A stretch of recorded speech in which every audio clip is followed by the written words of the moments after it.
നമസ്കാരം. Voice of റോസിലേക്ക് എല്ലാവർക്കും സ്വാഗതം. സബ്സ്ക്രൈബ് ചെയ്യാൻ മറക്കണ്ട, എന്നാലേ എത്രയും പെട്ടെന്ന് എൻ്റെ വീഡിയോസ് നിങ്ങളുടെ കയ്യിൽ കിട്ടും. ഉപകാരപ്രദമാകുന്ന വീഡിയോസ് ആണെന്ന് വിചാരിക്കുന്നു. അതുകൊണ്ടാണ് കമൻസിൽ നിങ്ങൾ ഓരോ ചോദ്യങ്ങൾ എന്നോട് ചോദിക്കുന്നത്. ആ ചോദ്യങ്ങൾക്ക് മറുപടിയുമായി ഞാൻ വരുന്നു. ഇന്ന് ചോദ്യത്തിന് ഉത്തരവൊന്നുമല്ല, എല്ലാവരുടെ അറിവിലേക്ക് ഒരു പൊതു കാര്യം ഞാൻ പറയുകയാണ്. നമ്മൾ ഏത് സർക്കാർ ഓഫീസുകളിലും പരാതിയോ അപേക്ഷയോ കൊടുത്താൽ അതിന് റെസിപ്റ്റ് തരണം എന്നുള്ളൊരു നിയമമുണ്ട്. നിങ്ങൾക്കറിയാമോ? ഇല്ലെങ്കിൽ അതിൻ്റെ ഡീറ്റെയിൽസ് ഞാൻ പറഞ്ഞുതരാം. നമ്മൾ ഏത് പരാതി കൊടുത്താലും ആ പരാതിക്ക് അഗൈൻസ്റ്റ് റെസിപ്റ്റ് മേടിക്കണം. ആ റെസിപ്റ്റാണ് വാല്യൂ. ആ പരാതി ഇട്ട ഒരു നമ്പർ ഇട്ടിട്ട്, പരാതിക്കുള്ള ഫയലിനൊരു നമ്പർ ഇട്ട്, നമ്പർ ബേസ് ചെയ്തിട്ട് നിങ്ങൾക്കൊരു റെസിപ്റ്റ് കിട്ടും. അതിന് ഇമെയിലായിട്ട് അയച്ചാലും ഇമെയിലിൻ്റെ റെസിപ്റ്റും കിട്ടും. ഇത് എല്ലാ വകുപ്പുകളിലും നമ്മൾ പരാതി കൊടുത്താൽ കിട്ടും. സർക്കാർ സ്ഥാപനങ്ങളിൽ എവിടെ പരാതി കൊടുക്കാനും, വിവരാവകാശമായാലും അല്ലാതായാലും, നമുക്ക് വ്യക്തിപരമായി എന്ത് പരാതി കൊടുത്താലും പരാതിക്ക് അഗൈൻസ്റ്റ് നിങ്ങൾക്ക് റെസിപ്റ്റ് തന്നിരിക്കണം എന്നുള്ളത് നിയമമാണ്. പൊതുഭരണ വകുപ്പ് 19/5/2011 18/825/CND 3/10/10 പൊതുഭരണ വകുപ്പിൻ്റെ ഒരു സർക്കുലറുണ്ട്.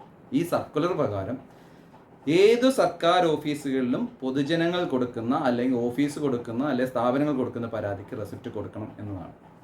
ഇതിനെ അനുബന്ധിച്ച് കഴിഞ്ഞ ദിവസം 23/7/2025 മോട്ടോർ വാഹന വകുപ്പിലും ഇത്തരത്തിലുള്ളൊരു സർക്കുലർ ഡയറക്ഷൻ ട്രാൻസ്പോർട്ട് കമ്മീഷൻ പുറപ്പെടുവിക്കുകയുണ്ടായി. മോട്ടോർ വാഹന വകുപ്പിൽ നിങ്ങൾ ആര് പരാതി കൊടുത്താലും അതിന് റെസിപ്റ്റ് കിട്ടുക എന്നുള്ളത് കുറച്ച് കടുപ്പമുള്ള കാര്യമായിരുന്നു കുറച്ച് നാൾ മുമ്പ് വരെ. വളരെ കുറച്ച് നാളേ ആയിട്ടുള്ളൂ അതിന് ചില മെയിലുകൾക്ക് മാത്രം റിവക്ഷൻ മറുപടി തിരിച്ചു കിട്ടാൻ തുടങ്ങിയിട്ട്.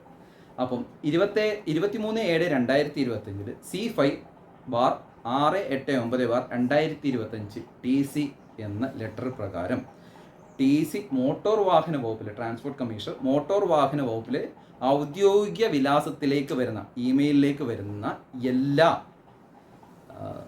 മെയിലുകൾക്കും, അപേക്ഷകൾക്കും, പരാതികൾക്കും റെസിപ്റ്റ് നൽകണം എന്നൊരു ഡയറക്ഷൻ മോട്ടോർ വാഹന വകുപ്പിലെ ഉദ്യോഗസ്ഥർക്കെല്ലാം നിർദ്ദേശമായി നൽകിയിട്ടുണ്ട്. അപ്പം നിങ്ങളിനി മോട്ടോർ വാഹന വകുപ്പിലും ആപ്ലിക്കേഷൻസ് നൽകിയ ഈ സർക്കുലർ പ്രകാരം നിങ്ങൾക്കും മോട്ടോർ വാഹന വകുപ്പിൻ്റെ ഇത് റെസിപ്റ്റ് ഇനി നിങ്ങൾക്ക് കിട്ടും. നിങ്ങൾക്ക് ഏത് ആപ്ലിക്കേഷൻ കൊടുത്താലും, ഏത് മെയിൽ ത്രൂ നിങ്ങളൊരു പരാതി പറഞ്ഞാലും അതിന് റെസിപ്റ്റ് കൃത്യമായി കിട്ടിയിരിക്കും. നിങ്ങൾ മേടിക്കണം. അത് നമ്മൾ ഒരു പൗരൻ്റെ ധർമ്മമാണ്. അപ്പം ഇത്തരത്തിലുള്ള പ്രയോജനകരമാവുന്ന ഈ വീഡിയോയുടെ സർക്കുലേഴ്സിൻ്റെ കുറച്ച് ഭാഗങ്ങൾ ഞാൻ ഈ വീഡിയോയ്ക്ക് ശേഷം നിങ്ങൾക്ക് ഇട്ടുതരാം.